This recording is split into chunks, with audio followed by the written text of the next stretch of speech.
in Lyman, and I think it tells all about this gentleman.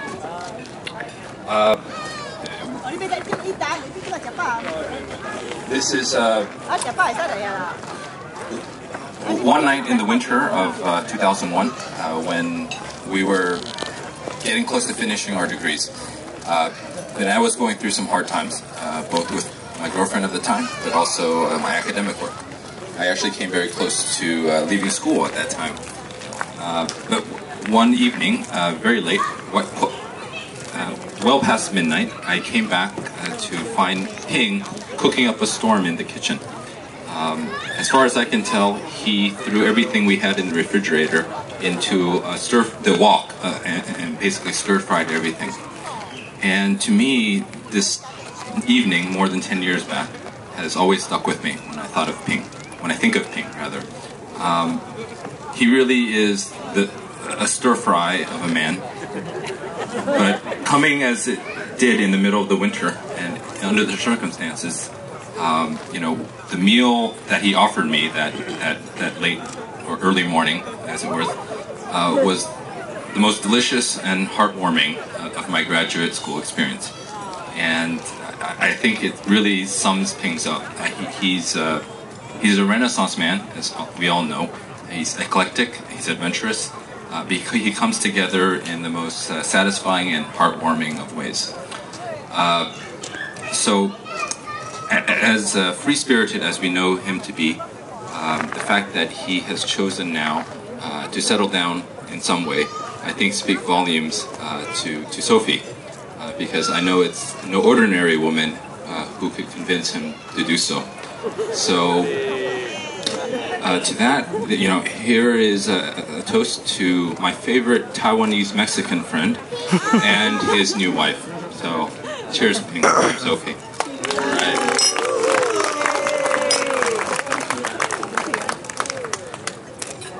Rich, I think you're up.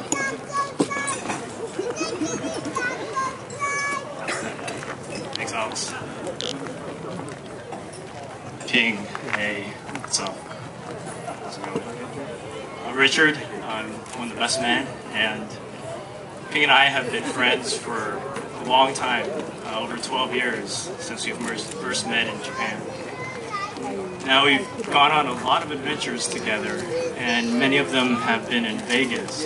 And as the saying goes, what goes on in Vegas stays in Vegas.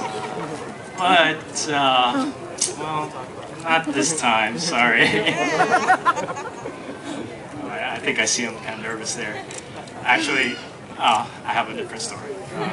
So this takes place in summer in Japan, not winter. I guess we have different seasons now. So this is a summer story in Japan while we were overseas in our overseas study program. And a group of us decided to go to Mount Fuji to climb overnight to see the sunrise. And, you know, it started out as a really nice summer day, and people were in shorts, and, you know, everybody was really amped to go. And by the time we got there, it got a little colder, considering it was the highest mountain in Japan.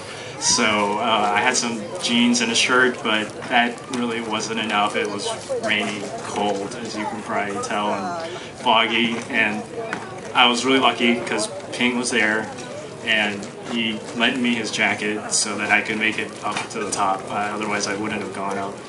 And I don't always think of that because, you know, it's just indicative of, you know, his big heart, and, you know, he had his own jacket too, which is good.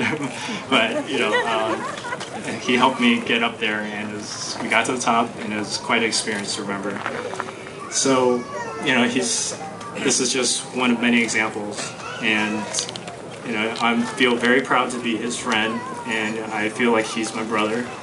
And I just want to say, you know, you guys are really lucky to find each other, and I want to wish you guys a happy and long life marriage together. Cheers.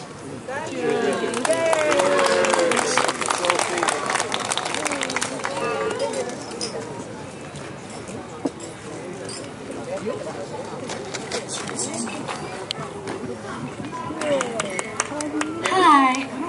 Okay, so I I have known Ping pretty much my whole life. He's one of my favorite brothers, or my only brother. And when I've been asked many times whether he's a good brother or not, I think of a representative story. So when we were moving into our home in Chula Vista many years ago, I was super excited because we were able to pick what rooms we could get. Like, we could get our own rooms, very good times. And so when we were picking our rooms, Ping, who knows me very well, walked into the smallest, silliest room and was like, "Whoa, this room is amazing! Look at this view! I totally want this room!" And me running in saying, wait, I want this room! Please give me this room! And so, of course, he was like, "Fine, I'll be a good brother, I guess. Like, I'll leave this room to you." Like, so self-sacrificial, etc. So then, like, I got this room, he got this other room. 10 years later, I sit there and I'm like, why do I have a room with a view of dirt, and Ping has this huge room with a nice view of, like, the street and, like, all our nice palm trees? And I was like, you did that on purpose. So, lesson of the day is, Ping, very resourceful, ingenious mind, and we are all extremely happy that he's been able to find such a wonderful woman. When I met Sophie, I remember I was extremely impressed by how gracious she was, and both of them have such an adventurous spirit and they build off on one another. They go on movie adventures, marathons, hunt for very good coupons.